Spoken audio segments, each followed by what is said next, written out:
شكرا. I thank you, Mr. President. I would like to thank you for convening this important meeting. And we would also like to thank our colleagues who showed clearly that they've clearly showed the shortcomings that have beset the report under consideration. I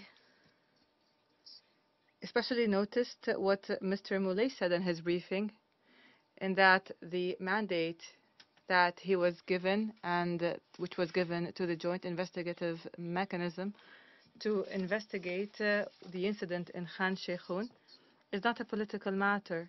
He said that this is not a political issue. And the strange contradiction is that in that same briefing, Mr. Moulay considered that the use of chemicals in Khan Sheikhoun is a practice of political terrorism. I beg your pardon, chemical terrorism. My question to Mr. Moulay and the esteemed members of the Council is as follows. Since when is chemical terrorism considered a strictly technical and non-political issue? Saying that the JIM's mandate is strictly technical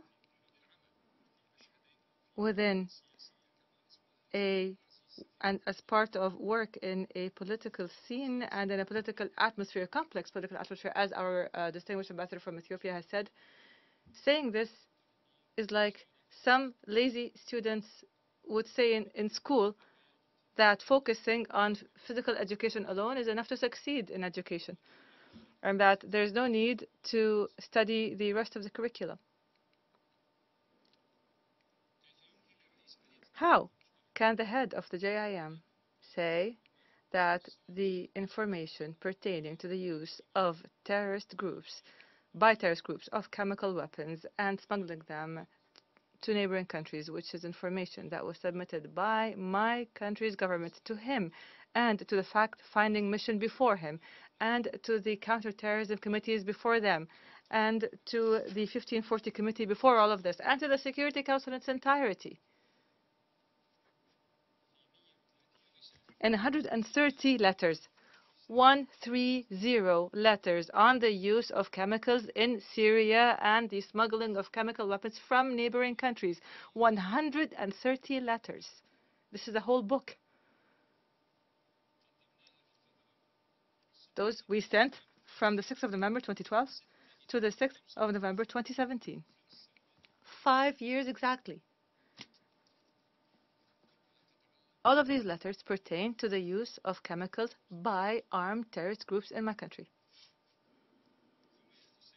Then Mr. Moulay comes along and says that all of these crimes that we have informed him of and which have killed thousands of Syrians is a strictly technical matter, not a political one. And therefore, his briefing was completely devoid of any understanding of the complex political scene in my country. The mechanism's mandate cannot be strictly technical. This is not convincing proof. Mr. President, almost 500 years ago, Niccolo Machiavelli, your compatriot, said that politics have no relation to morals. That's what Machiavelli said.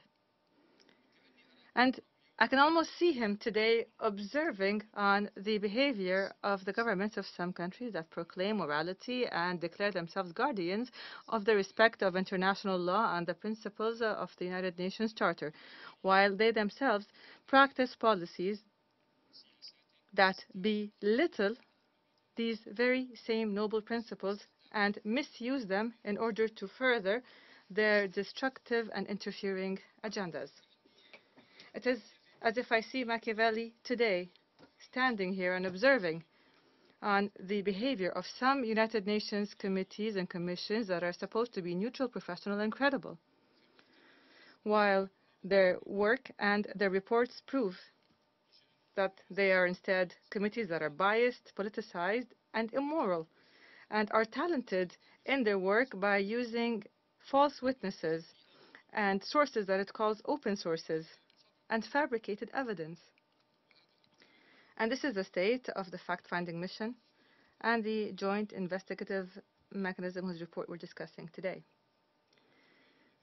I will prove to you right now with scientific and legal evidence that this report is not neutral, nor is it professional, and has based its wrongful accusations to Syria on a process of the fabrication of evidence and the manipulation of information. It has used sly remarks and ambiguous statements that no criminal report must use in forming its allegations. Let's refer to the report so that we would count how many times the report uses the words likely and unlikely.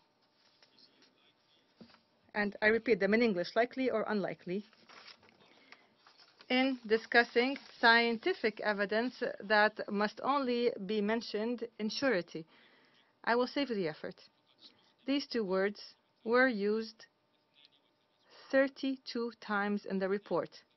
32 times in the report. The words likely and unlikely were used. Despite this, the JIM's leadership found no problem in using the word confident, and I say it in English, confident, in its conclusions to point the finger of accusation to Syria in the Khan Sheikhun incident, despite the fact that the investigation that was held was partial and it ignored and manipulated the main three pillars of any criminal investigation. Mr. President, allow me here to note the following. Number one, the mechanisms report in paragraph 54 stated that to date the Syrian Arab Republic has not provided the mechanism with the outcomes of the investigation of the Syrian National Committee. This is what was stated in this paragraph. And here I would like to direct this question directly to Mr. Malay, who's sitting right by my side, as he is drawing one circle after the other in front of him. What are the documents that I gave you, that I handed to you personally during our meeting in your office on the 16th of August?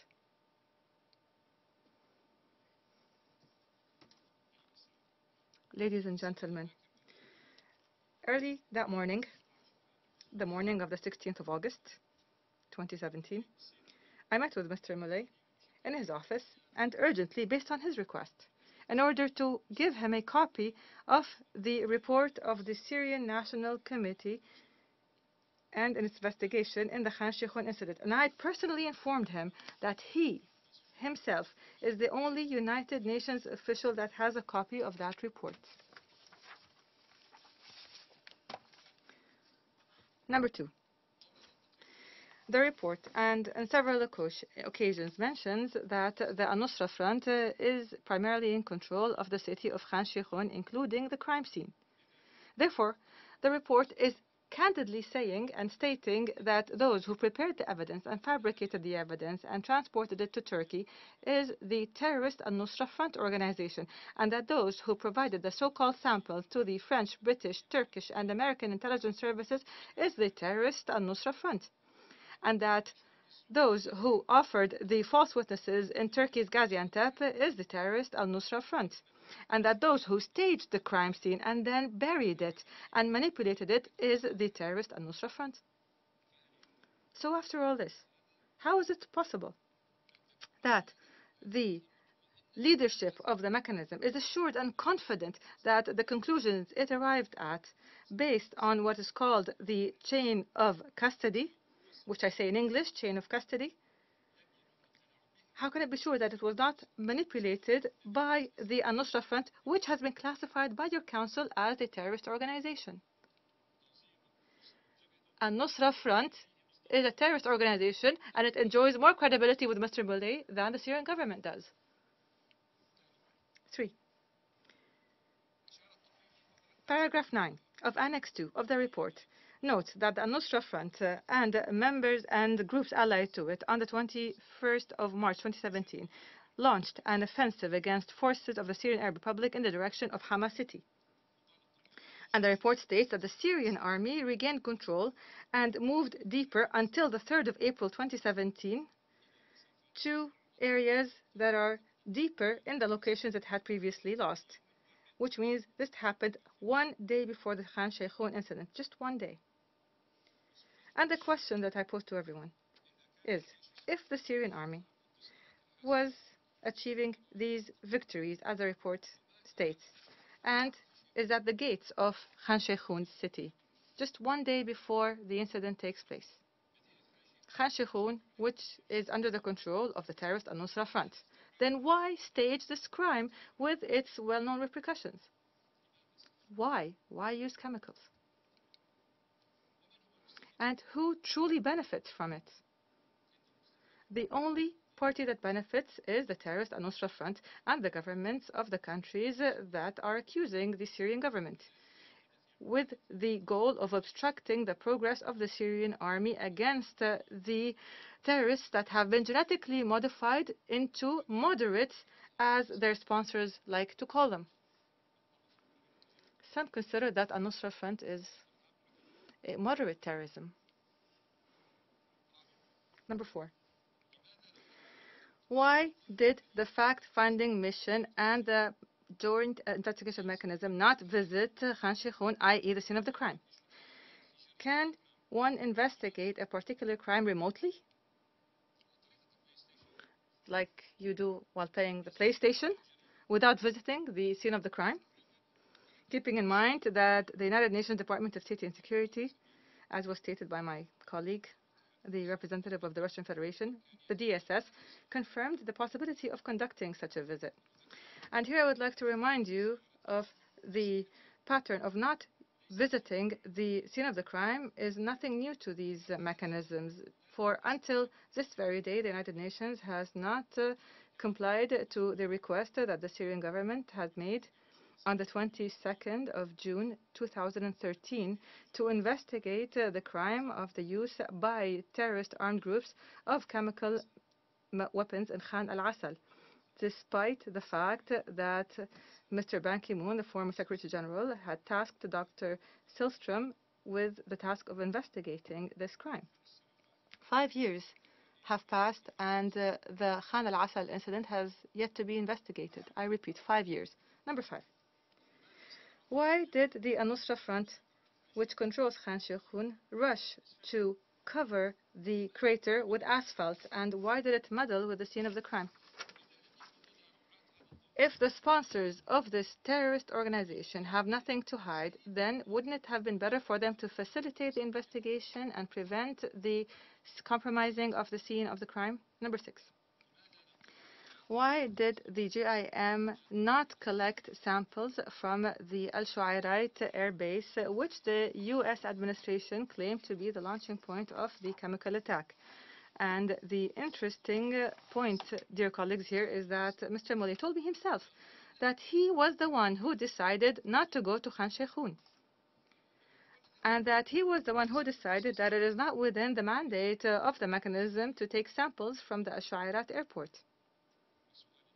And the very important question that I pose to you now, ladies and gentlemen, is to know the motive that has led Mr. Mollet to take such serious decisions that affect the credibility of the JIM's conclusions.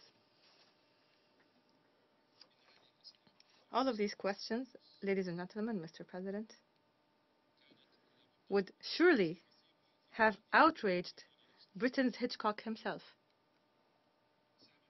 Number 7. Paragraph 30 in the report notes that the mechanism has received information on the presence of an airplane within 5 kilometers of Khan Sheikhoun.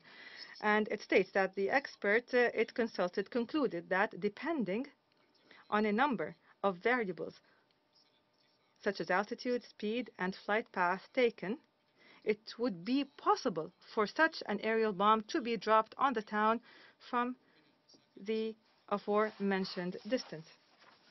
And despite the fact that it is impossible from a technical perspective for a Sukhoi 22 to deliver a strike to the town according to the flight path determined by the mechanism, the expert that the mechanism consulted used an expression that is conniving and misleading and inconclusive. He said, and I quote, "It would be possible." We go back to likely and unlikely. It would be possible to deliver a strike, and the mechanism rushed to adopt this conclusion. One expert comes, says it's possible, so the mechanism immediately grabs onto that without questioning it. 8. Paragraph 41 of the report, and I quote here, notes, "The mechanism also examined whether an improvised explosive device could have caused the crater, while that possibility could not be completely ruled out." End of quote. Can the mechanism's leadership explain to us and to you how it does not dismiss the fact that this crater could be the result of an improvised explosive device, while saying at the same time that it is confident that the crater is the result of an impact of an aerial projectile? How do these two issues fit together? How can we fit these two allegations together? First, they say there's a crater that's a result of an IED, and then they say that this is a crater that is a result of an aerial bombing. Number 9. In paragraph 45 of the report, the JIM notes that some of the evidence that was used to make these accusations to the Syrian government is that some of the Syrian samples were produced by a precursor chemical from the original stock of the Syrian Arab Republic, and it was called DF, the precursor DF, as some of the colleagues mentioned. And here, I ask the mechanism's leadership before you, why does it insist on misleading those who report the report by giving the impression that this sample is as solid as a DNA sample that can only be manufactured by the Syrian government, keeping in mind that any specialized Western laboratory can create such a sample? The Syrian scientists are the only ones who can create this DF precursor? This is only in Syria? And also would like to remind you, ladies and gentlemen, that the Syrian chemical stock was destroyed on board the U.S. vessel MV Cabre in the Mediterranean. Therefore, it is likely that the party that destroyed the stock could have kept part of it with it, because they can't manufacture what our scientists produced. This DF is a strictly Syrian brand that only Syrian scientists can manufacture. The Americans can't create this precursor, so they may have kept part of it, part of the Syrian stock that they were tasked with destroying in the Mediterranean. American scientists are learning from our scientists when it comes to chemistry. Number 10. The absence of a tail fin at the crime scene, as has been stated by paragraph 58 of the report, does that not indicate that a certain party had manipulated the scene by creating the impression that an aerial bomb was dropped from the air, keeping in mind that the mechanism itself had said that the absence of a chain of custody relating to the munition remnants diminishes their probative value? However, this did not prevent the mechanism from concluding that the incident was as a result of a bomb dropped from the air. Number 11. In paragraphs 74 to 79 of the report, it notes that there's a conflict in information and witness testimonies, as well as unusual and inappropriate measures. This is what the report states. And here I would like to give just one example in order to show the degree of manipulation. And this was stated in paragraph 78 of the report, where it states that in sample number 13, the blood sample tested negative for sarin or a sarin-like substance, while the urine sample of the same person tested positive for this substance. It adds that medical experts consulted by the mechanism indicated that the combination of the negative result in the blood and the positive result in the urine was impossible medically. However, they insisted, the mechanism insisted on saying that no, this proves the use of sarin, and this was proven by the medical test. It is scientifically impossible for sarin to be, for the blood not to have sarin and for the urine to have sarin. This is medically impossible. And despite all of these contradictions, the report acknowledges that the mechanism's leadership did not make any effort in order to uncover the reason behind these contradictions, even though the reason is quite clear, which is the method of manipulating evidence and information in order to make accusations against the Syrian government, just as what happened with the conclusions of the leadership of the former mechanism in reports number 3 and 4. These were misleading conclusions that were employed by the American administration and used to attack the Ash-Shairat airbase. Ladies and gentlemen, I call you to use logic and good judgment and to seek clear answers and real ones to the questions that I have just posed and which have been posed by other colleagues. Syria reaffirms that it abides by the Convention on Chemical Weapons in letter and spirit, and that it no longer has any toxic chemical weapons, chemical supplies that are banned by the agreement since it acceded to the agreement in 2013. And this was confirmed by the head of the UN OPCW Joint Mission to Eliminate the Declared Chemical Weapons Program in Syria, Sigrid Kaag, and her report to this esteemed Council, which was submitted in June 2014. My country considers the use of chemical weapons an immoral act that must be condemned regardless of the place and the time and the conditions. And as this report is published with its prefabricated conclusions, the final fig leaf falls. And it thus exposes the nakedness of the sponsors of terrorism, because the degree of manipulation of the reality and the facts in this report is unprecedented and far exceeds the manipulation that this hall had witnessed on the 5th of February 2003.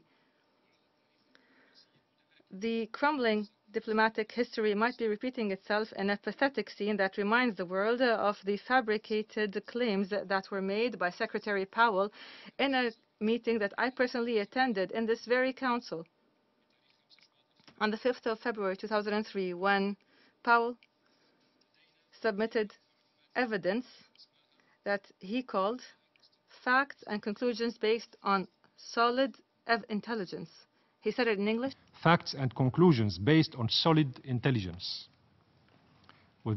In order to justify his country's aggression on Iraq, under the justification of Iraq's possession of weapons of mass destruction.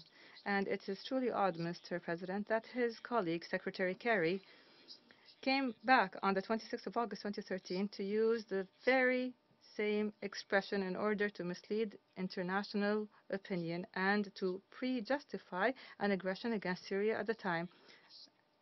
Secretary Kerry used the same word as Secretary Powell before him. It seems that this syndrome is the exclusive property of the consecutive U.S. administrations. Ladies and gentlemen, allow us here to think aloud and to search for an answer to the question that concerns every Syrian, which is, how long will the Syrians continue to suffer from the terrorism that is being backed by Western governments? Governments that only view the United Nations and the Security Council as an iron fist to further their interest or a commercial enterprise to achieve their goals. The governments of the law of force have left nothing forbidden anymore and has perpetrated everything against the Syrian people. And these governments continue to believe that they can kill and destroy and deceive and prevaricate without any accountability towards any poor law. Mr. President, what is the use of our organization if the governments of these countries continue to use our organization to bear false witness and to shatter countries such as what happened in Yugoslavia, to destroy other countries like Iraq and Libya, to besiege entire peoples and starve them and kill them, such as what is happening in Palestine and Yemen, to impose an illegal siege on countries such as Cuba, Venezuela, and Iran, and to bring a dirty terrorist war to my country, Syria, and the list goes on. In closing, The terrorist war that has targeted my country, Syria, has cost its sponsoring governments $137 billion so far. And this was admitted by one of its agents. And here I mean the former Prime Minister of Qatar, Hamad bin Jassim. This terrorist war, by his own admission to the media just a few days ago, was a joint plan that brought them together with the Saudis, the Turks, the Americans, the Israelis, the Jordanians, and Syria and its people to these governments was simply a prey that is fought over by hyenas. And here I will use the words that were used by Hamad bin Jassim himself. And he said, and I quote verbatim, "We fought over the quarry, and the quarry got away from us while we were fighting over it." That's what he said, the former Prime Minister of Qatar. Mr. President, my country, the Syrian Arab Republic, rejects in form and content the report of the joint investigative mechanism in the accusations it has made over the painful incident in Khan Sheikhoun. My country rejects that Syria, with its civilization of thousands of years, would become a prey or a target for the governments that sponsor terrorism. We will continue in our war on terrorism. We will rebuild our country. We will achieve the ambitions of our citizens with our blood, our sweat, and our efforts, and with the support of our friends who respect international law and reject the breaches of the Charter, and would stand and face the policies of domination and the support of terrorism. I thank you, Mr. President. I thank the representative of the Syrian Arab Republic. There are no